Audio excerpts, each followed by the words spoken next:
All right, now, every December, thousands of South Africans, if not hundreds of thousands in some cases, hit the road to either head home, the coast, or just reconnect with their roots, their family, etc. The great holiday migration is expected to pick up, particularly from today. In fact, according to the BMA, the 13th of December last year was the busiest year across the airports. We'll, of course, have this major swelling of our major highways with traffic as cars, buses, taxis, all of them set to stream out of Gauteng, including our airports too. But long-distance bus stations and taxi ranks have transformed into hives of activity.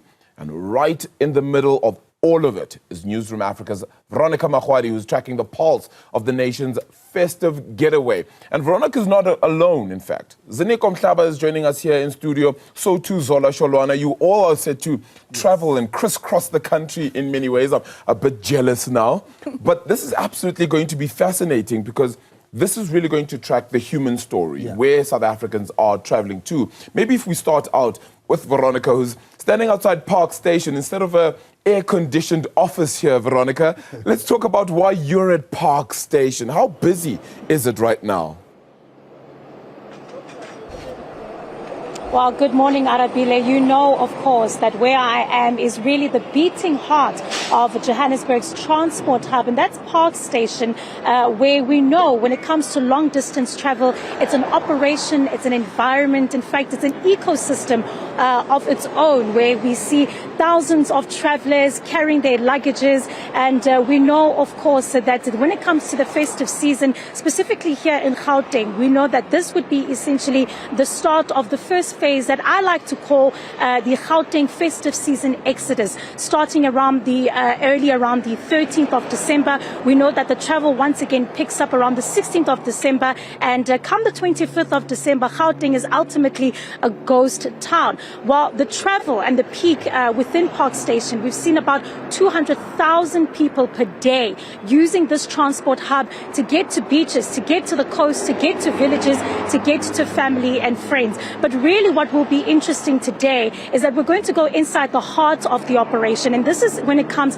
particularly to long distance travel, when it comes to taxis, the kind of busyness that happens, the readiness of the taxi industry, and not just the buses as well. And we're going to look into the operation, the challenges, as well as what they are doing to prepare ultimately to make sure that residents get to where they need to, but most importantly, safely. You know, of course, that Gauteng has been amongst the provinces that often record some of those highest road fatalities. In fact, it was the figures from last year showing around 235 deaths on the province's road. An earlier statistic, in fact, coming out in the first week of December showed that already Gauteng has recorded around 18 fatalities. And so the conversation today, as we go into the heart of the operation, as we speak to ushers, managers, taxi associations themselves, to try and get an understanding of how long-distance travel will work this year, but also for viewers watching at home and how best they can prepare themselves, the safety measures that they can take, and what it takes, of course, Arabile, if you've ever been inside Park Station, to carry your luggage from one end to another. It's an absolute mission. And so that is what we'll be bringing viewers today as we try and see as well how South Africa can work towards reducing the fatalities that we see during the festive season. The country in itself recording about 1,500 road deaths last year. And so we'll be tracking ultimately what that looks like as we prepare for that exodus that happens often in Gauteng, where it becomes a ghost town. And while Arabile, you and I are just stuck really in the province. Hey, leave me out of it. Leave me out of it, okay? Veronica, everyone else, right? Zola and Ziniko are going to Cape Town via Bloemfontein, Durban via Harrismith. Where are you going again? Are you staying right there? Is that going to be your post? Well, actually, Arabile, we'll be tracking where it's happening, and it's really important that we remain in Gauteng. And this is, and I'll tell you why. Because Gauteng ultimately is the hub of South Africa. We know that many people come here for economic opportunities, and so we'll be watching from Park Station as to, first and foremost, how they'll even get to Cape Town, how they get to the Western Cape. All, in fact, is positioned on how the transport industry here in Gauteng actually works for them to be able to get to those other provinces. So it's really important that we remain in Gauteng. Okay, fine. We get it. Joburg is the humdrum. You don't want to go to the beach and act like the beach is more important, even though we know it really is. Guys, you guys have the fun story for this time around. Zola, you're going to, what's it, Durban? Yeah. Via Harry Smith. And I'm actually glad that I will not be part of you guys, basically being in the ghost town. Yes, I'm not going to be in Joburg. It's the best time. No traffic. Get to go everywhere. Even food gets cheaper, so it's fine.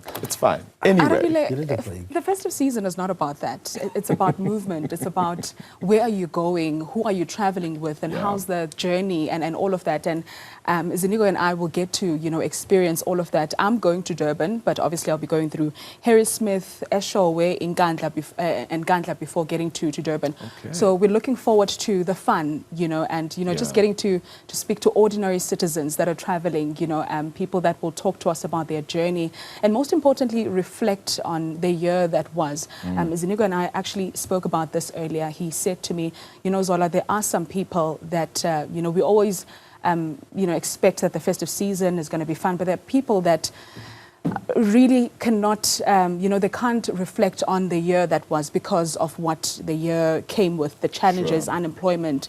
Those are the voices that we want to hear from ordinary South Africans that we'll be speaking to along the journey. Yeah.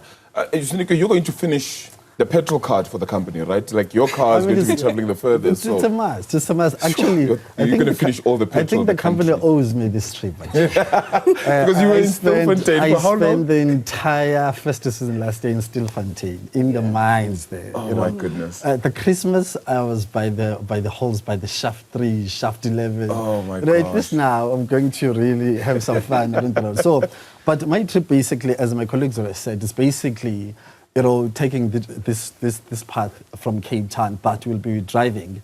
We'll be going through Bloemfontein, going through the small towns in the Karoo, such as Graaff-Reinet, very historic towns as well, before we get to the coastal areas, PE, Knysna. So what's going to be interesting about this particular conversation, this particular trip, we'll be having, obviously, fun conversations, whether maybe it's a Bafana game, watching a Bafana game with some residents there.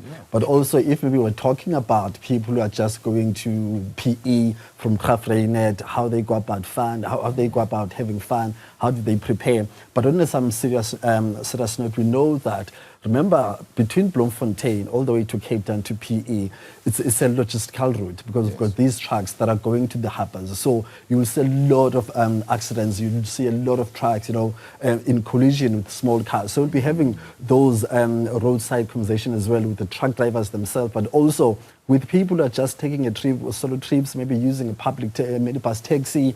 But what's going to be important is to having conversations with residents of these small towns.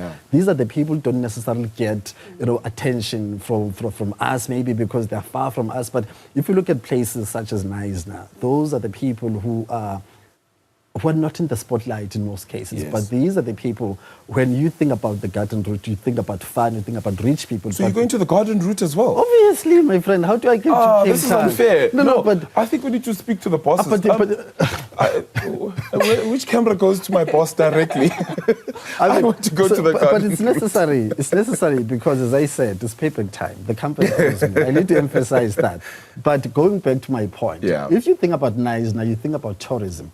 But the informal settlements there, the people who won't be going home, who will be stuck in those informal settlements, firstly because, as Zola said, they could not get jobs, so they cannot afford to travel from Knysna to the Eastern Cape. Actually, right now, if you're traveling from Cape Town to the Eastern Cape, you need to spend about 1,000 rands just for a single trip. Wow. So now you need to go to the Eastern Cape, carrying some stuff for your family back at home. We call it umpago in Xhosa.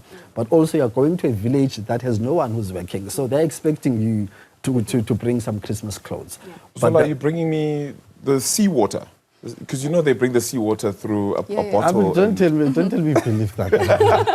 No, I'll definitely wash. bring you that. But I think what's most important, Arabile, and what I'm looking forward to the most is really what Ziniko has been speaking about. That's speaking to residents that many of them feel forgotten because we hardly reach their areas.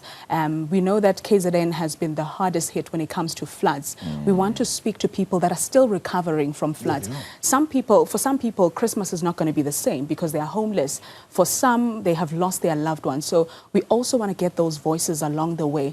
But we just want to make it fun. We really want to make it fun. And anyone that sees a Newzroom Afrika car or sees myself or sees Ziniko, please, just hit us out. Veronica in Joburg, if there's anybody here. Yeah. And Arabile in Joburg. Good, yeah. Please just hit us up. So let's talk. Tell us about your year. Tell us about the festive season. What are you expecting? And really, what is the festive season about? And also, we just want to make it like a fun conversation. So I really can't wait. I want to find out. Do you have a dress code for Mchadoka Kozan? Because that's the only part I'm jealous of, as far as your trip is concerned. Arabile, Tell us about that movie. I have dresses. I've got outfit. I'm looking forward to it. But I actually can't wait to interact with women in KwaZulu-Natal. I want to go to a market where they will dress me as a young unmarried woman so that they tell me what am I expected to, to wear and all of that. They must explain everything from am I allowed to wear iskolo, the beads, the skirt and everything. So that's what I'm looking forward to. So Ziniko, you must watch for how's your Zulu? How's your Zulu? Ngumxhosa.